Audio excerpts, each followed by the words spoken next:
जय श्रीमन्नारायण। कर्कटे पूर्वफल्गुण्यां तुलसी कारणोद्भवां पाण्ड्ये विश्वम्भरां गोदां वंदे श्रीरंगनायकी। जय श्रीमन्नारायण।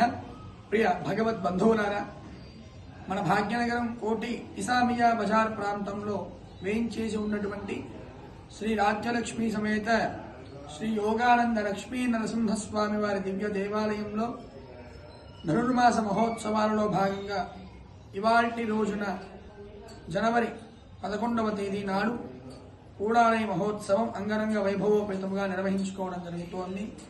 ఇవాల్టి రోజున సాయంకాలం 6:30 చక్కగా దేవాలయంలో 108 గంగాళాలలో చక్కటి క్షీరాన్న మధుర ప్రసాద పాయసాన్ని నివేదించేటటువంటి కార్యక్రమాన్ని అంగరంగ వైభవముగా నిర్వహించుకోవడం జరుగుతోంది। కావున భగవద్ బంధువులు ఈ యొక్క సామూహికమైనటువంటి ధనుర్మాస శ్రీయాగములో చక్కగా వారి వారి గోత్రములు వారి వారి పేర్లు నమోదు చేయించినటువంటి భక్తులు తప్పకుండా